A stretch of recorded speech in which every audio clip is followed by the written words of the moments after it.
Hello everyone, welcome back to my channel. Today I'm going to be doing Matthew 27, 1 to 5 under the topic Aceldama. You can turn to Matthew chapter 27 verse 1 to 5.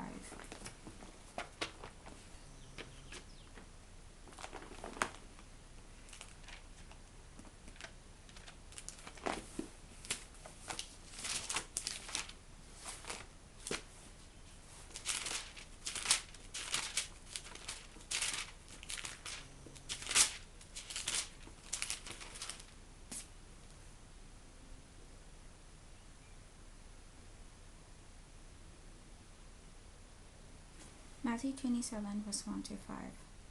When morning came, all the chief priests and elders of the people plotted against Jesus to put him to death.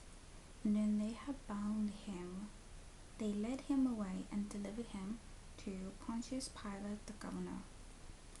Then Judas, his betrayer, seeing that he had been condemned, was remorseful and brought back the 30 pieces of silver to the chief priests and elders, saying, I have sinned by betraying innocent blood. And they said, What is that to us? You see to it. Then he threw down the pieces of silver in the temple, and departed and went and hanged himself.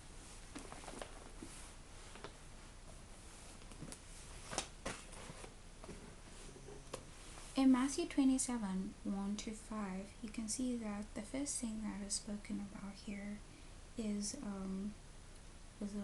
what the leaders do to Christ, what Judas goes and does to the leaders, which is sell Christ, and then ultimately leaders go to Pontius Pilate to ask for Christ. What you also see is that Judas takes the 30 pieces of silver, he throws it in the temple, and then he goes off and he hangs himself.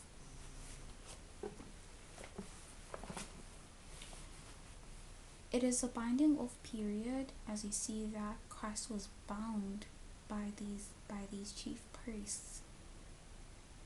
And so I've put the binding off period between, we know that it's a binding off period for the priests at midnight to the midnight cry. We know that it's a binding off period for the Levites at the midnight cry to the Sunday law. Now I just want to read, just to start off, Titus chapter 3 verse 10 to 11. These verses speak about what a heretic is and what a heretic does.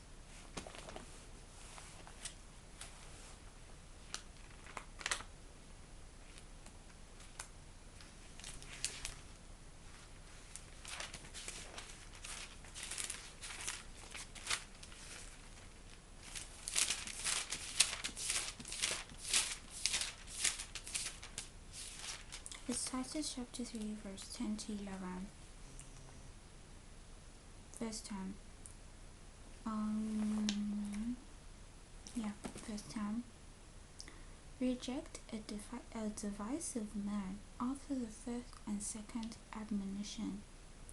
Verse 11. Knowing that such a person is warped and sinning, being self-condemned. When you read the King James Version, it says, you correct a person when they're heretic at the first and second, and then you reject them.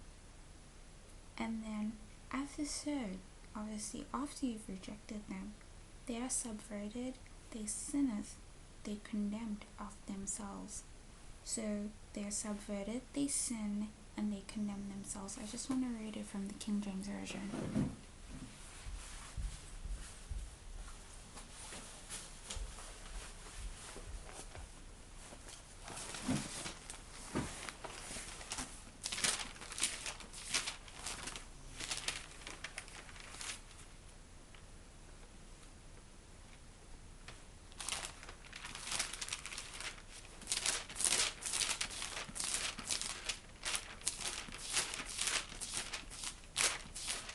I just need to find Titus.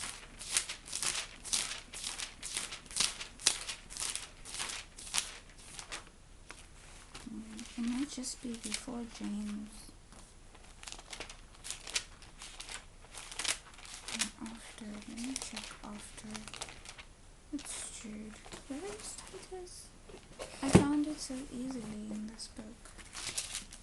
Let me just quickly find it here in the book as a point, and then so it's after 2nd Timothy.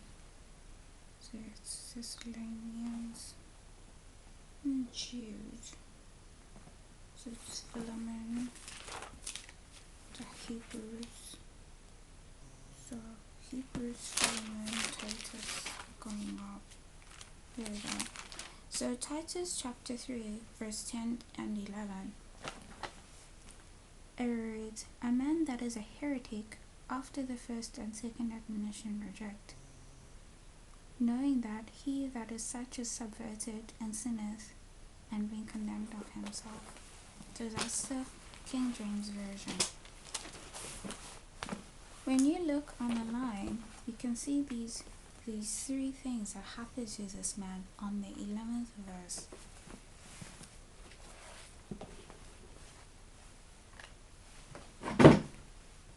On the 11th verse, the person is subverted, he sinneth, and he condemns himself, which is at the third step.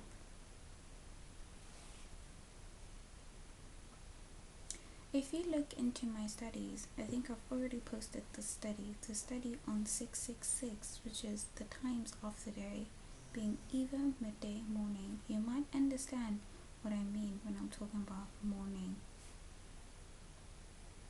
In the morning, the chief priests and elders, when I talk about the chief priests and elders, I'm talking about when you look at midnight, we're talking about Saul. And Saul in the Bible is a representative of the leaders in Adventism. So when it says the chief priests and elders, it could be the leaders in Adventism. But as the spirit of prophecy teaches, that which happens in the church happens also in the world. So later on, we might see that the chief priests and elders, which are leaders in Adventism, then in the world end up becoming the pontiffs and the bishops. So at midnight is the leaders in Adventism, and when Saul is converted to Paul in the world, at midnight cry, then it becomes the pontiffs and the bishops.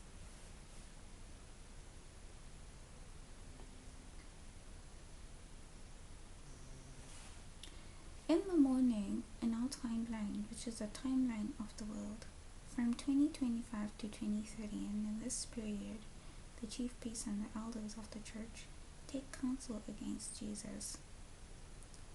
So these could be the pontiffs and the bishops. They take counsel against Jesus, and Jesus Christ in this instance could be brethren who cast me out in the movement of Jeff, who are not moth and Adventism, so Paul.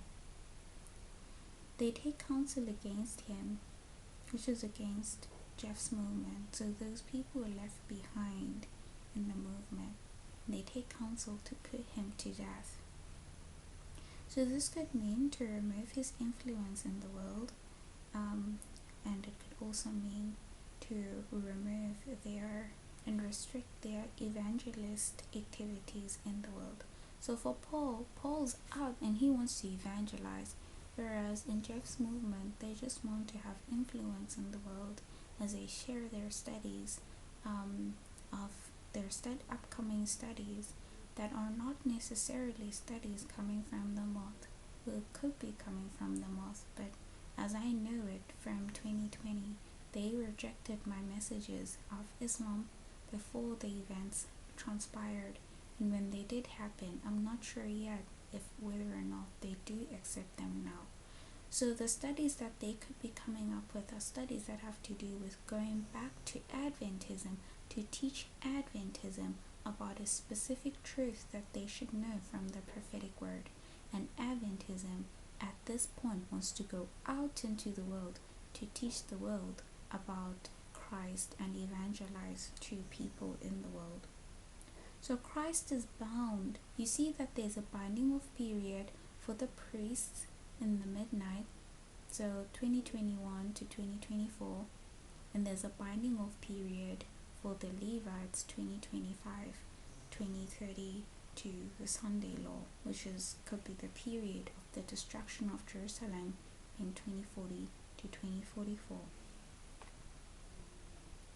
And when they have bound him, Christ in this context is a Levite, as I start off here, and begins to be bound off from the midnight cry. Here Christ, as he begins to be bound off, midnight cry to the Sunday law, it's speaking about predominantly Seventh-day Adventists or Protestants, speaking about the Levites, but it could also be Christ being the priest from 2021 to 2024, and that could be the leaders in the movement being priests, so Jeff Pippinger, and other people who came from 1989, because I do not want to think that they are the people who came from 1989. There are many brethren in Jeff's movement who came from 1989.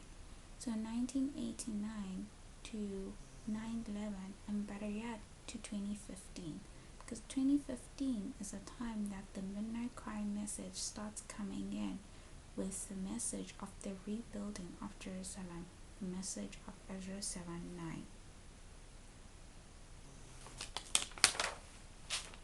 The next study I'm going to share is a study that is a follow-up of this study.